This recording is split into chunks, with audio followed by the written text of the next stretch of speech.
The breast cancer diagnosis came on a Tuesday in March. Stage 2, triple negative, aggressive. Dr. Patterson laid out the treatment plan: surgery, then chemotherapy, then radiation. 6 months minimum. I was 34, single, living in the house I bought 5 years earlier outside Portland. The house was my pride, my investment, my security. My sister Julia was the first person I called. "Oh my God, are you okay? What do you need?" "I don't know yet. Surgery is in 2 weeks. I'm coming over. You shouldn't be alone." She showed up with takeout. We sat in my living room and she cried more than I did. "You're going to beat this. You're strong." The lumpectomy went well, but the chemo protocol was brutal. 8 rounds, every 2 weeks. I started in April. Julia came to my first infusion, sat with me for 4 hours, drove me home, made me soup, seemed genuinely supportive. By the 3rd round, she'd moved into my guest room. "You need someone here. What if you fall?" I was too tired to argue. The chemo was destroying me. Julia cooked, cleaned, managed my medications, drove me to appointments. She also started making comments about the house.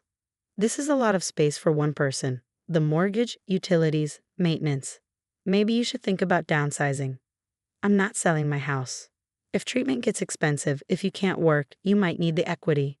I was too sick to engage. Medical leave covered 60% of my salary, but money was tight. Round 5 was the worst. I ended up hospitalized for 3 days with a fever and dangerously low white blood cell count, neutropenic sepsis. They pumped me full of antibiotics and monitored me constantly. Julia visited daily, brought me things from home, updated my friends, managed everything, and apparently took photos of my house. I discovered this by accident. I was in the hospital, bored and scrolling through my phone, when I got a Google alert I'd set up years ago for my address. Someone had listed a property in my neighborhood. Curious, I clicked the link. It was my house, on Zillow, listed for $495,000. I stared at the screen, certain I was hallucinating from the fever or the medications. But no. There were photos of my living room, my kitchen, my bedroom, professional photos, a detailed description, open house scheduled for Sunday. I called Julia. "Hey, how are you feeling? Why is my house listed for sale on Zillow?" Silence. "Julia, why are there photos of my house on a real estate website?" "Oh, that. I was going to talk to you about that." "Talk to me about selling my house without my permission? You're really sick, Sarah. The doctor said your white blood cell count is critically low. You might not be able to continue treatment. I talked to a realtor friend, and she said we should list it now while the market's good. Before you get sicker." "Before I get sicker? You mean before I die?" "That's not what I meant." "Then what did you mean?" "I'm trying to help you. If you can't keep up with the mortgage, if treatment bankrupts you, you'll lose the house anyway. This way, you can sell it on your terms. Get the equity. Use it for medical bills." I didn't agree to this. "You're not thinking clearly. The chemo, the medications, the infection. You're not in a position to make major decisions right now. I'm trying to protect your interests." "By selling my house without telling me?" "I'm telling you now. And honestly, Sarah, you need to be realistic. You might not be coming home. The doctors are worried. Your counts are really low. You might need to go into long-term care, a hospice situation. In that case, what's the point of keeping an empty house?" The words hit like a physical blow. "You think I'm dying. I think you're very sick. And I think someone needs to make practical decisions." "Someone, or you specifically?" "I'm your sister. I'm your emergency contact.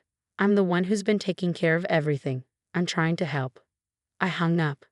My hands were shaking, but not from the fever. From rage, from betrayal. Julia wasn't preparing for my possible death. She was planning for it. Hoping for it, maybe. My house was worth nearly $500,000.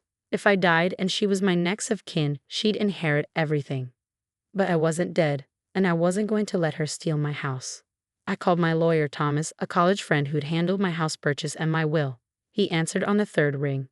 "Sarah? How are you? I need your help. My sister is trying to sell my house without my permission.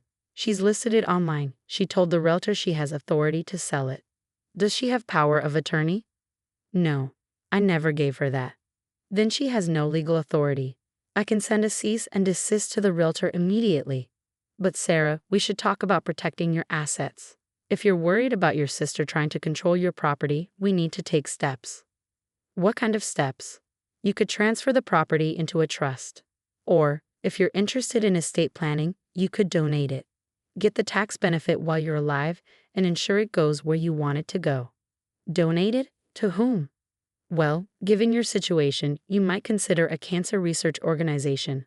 There's the Northwest Cancer Research Institute here in Portland. They accept property donations. You get a significant tax deduction and ensure your sister can't touch it. I thought about Julia's face when she told me I might not be coming home, about the photos she'd taken while I was sick, about the open house scheduled for Sunday. Tell me more about the donation process. Thomas explained. I could donate the house to the Research Institute. They take possession, either use it for their purposes or sell it to fund research. I get a charitable deduction for the fair market value. The transfer would be immediate and irrevocable. Do it, I said. Draw up the papers. I'll sign them as soon as I'm out of the hospital. Sarah, are you sure? This is your home. My home that my sister is trying to steal. Yes, I'm sure. It took 3 days to arrange. Thomas brought the papers to the hospital. I signed them in my bed, with a nurse as a witness. The deed transfer was filed with the county that afternoon. My house no longer belonged to me. It belonged to the Northwest Cancer Research Institute. I didn't tell Julia. I was discharged from the hospital on Saturday. Julia picked me up, drove me home, and settled me on the couch. She was cheerful, attentive, made me lunch, and asked how I was feeling. She didn't mention the Zillow listing. She didn't mention the open house scheduled for the next day. On Sunday morning, she left the house at 9. Said she had errands to run. I knew where she was going. I stayed on the couch, weak but alert, waiting. At 11, my doorbell rang. I opened it to find 3 people in business attire, a woman in her 50s, a younger man, and an older gentleman with a briefcase. Miss Sarah Thompson? Yes. I'm Dr. Margaret Winters, Executive Director of the Northwest Cancer Research Institute. This is David Park, our legal counsel, and Dr. James Morrison, our board chairman. May we come in? Of course. They sat in my living room. Dr. Winters smiled warmly. First, let me say how grateful we are for your extraordinary generosity. Donating your home to fund cancer research is an incredible gift. I'm glad it can help. We wanted to come by personally to discuss the logistics. Our understanding is that you're currently in treatment and you've arranged to live here until you're ready to transition. Is that correct? Yes. My lawyer said I could stay until my treatment is complete and I find other housing. Absolutely. There's no rush. We want you to be comfortable and focus on your health. She paused. However, we do need to address an issue. It appears someone has listed this property for sale online. A realtor contacted us asking about the listing, and we had to inform them that the property is no longer privately owned. It belongs to our institute. That would be my sister. She listed it without my permission. We thought it might be something like that.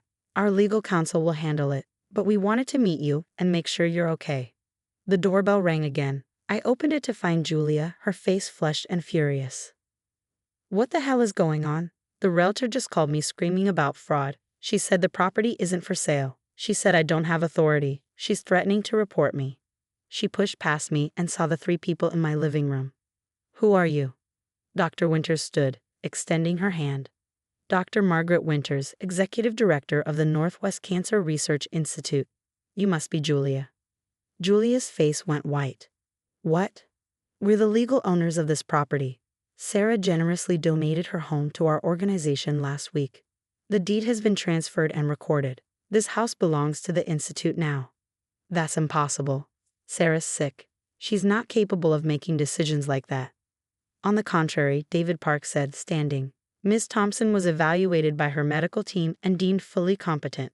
She consulted with legal counsel, understood the implications, and signed the transfer documents of her own free will. The donation is legal and binding. Julia turned to me. You gave away your house? You gave it away? I donated it to cancer research so it could help people. You're insane. The chemo has made you insane. You just gave away $500,000. I gave it to an organization that's trying to cure cancer. Something you might care about if you actually cared about me instead of my assets. I do care about you. I've been taking care of you for months. You've been waiting for me to die so you could inherit my house.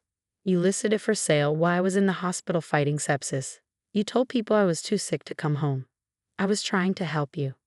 You were trying to help yourself. Dr. Morrison spoke for the first time, his voice gentle but firm. Ms. Thompson, I think it's best if you leave now. You have no legal standing here. This is not your property. Sarah is my sister. This is her house. Was her house, David Park corrected. Now it belongs to the Institute. If you continue to claim ownership or attempt to sell the property, we will pursue legal action for fraud. Julia looked between all of us, her face cycling through shock, rage, and something like panic. You can't do this. Sarah, you need me. You can't survive on your own. You're sick. You need someone to take care of you. I needed someone to support me while I fought cancer. What I got was someone who took photos of my house and put it on Zillow. Those aren't the same thing. I'll contest this. I'll get a lawyer. I'll prove you weren't competent to make this decision. You're welcome to try, Thomas said, walking in from the kitchen where he'd been waiting. I'm Sarah's attorney. I have complete documentation of her competency, including medical evaluations. You have no case. Julia stared at him, then at me. I can't believe you'd do this. I've been living here, taking care of you, and you just gave away my inheritance. Your inheritance? This was never your house. But I'm your sister. I'm your family. When you die, I should get something. If I die, you'll get nothing. And right now, I need you to leave. She didn't move. Ms. Thompson, Dr. Morrison said firmly, you need to leave this property immediately. If you don't, we'll call the police. Julia grabbed her purse, her face twisted with fury. You're going to regret this. All of you.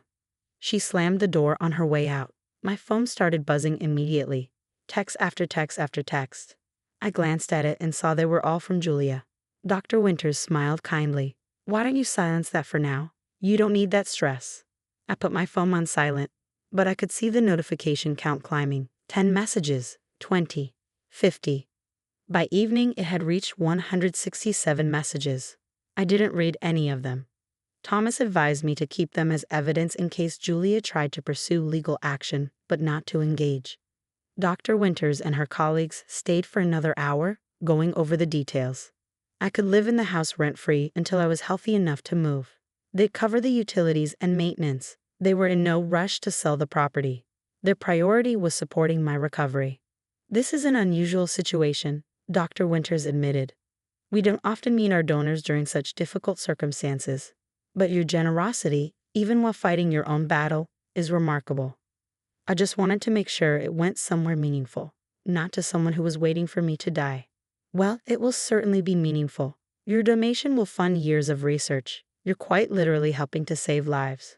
After they left, I sat alone in my living room. My house that was no longer mine, my home that I had given away to spite my sister and help others. My phone was still lighting up with messages, 167 and counting. I thought about Julia at that first oncology appointment, crying, promising to help me through this. I thought about her moving into the guest room, cooking meals, driving me to infusions. I thought about her taking photos of my house while I was hospitalized, listing it online, telling people I was too sick to come home. The chemo had taught me that some cells look healthy but are actually poisonous. They multiply, spread, destroy from within. You have to cut them out to survive. Julia had been poisonous all along. I'd just been too trusting to see it. My phone buzzed with message 168. I turned it off completely. 3 months later, I finished chemotherapy. The scan showed no evidence of disease. I was in remission. I moved into a small apartment, started rebuilding my life, and eventually went back to work. The Research Institute sold my house for $510,000. Every penny went to cancer research. Julia sent a final message through my aunt. I can't believe you gave away everything out of spite. But it wasn't spite, it was survival.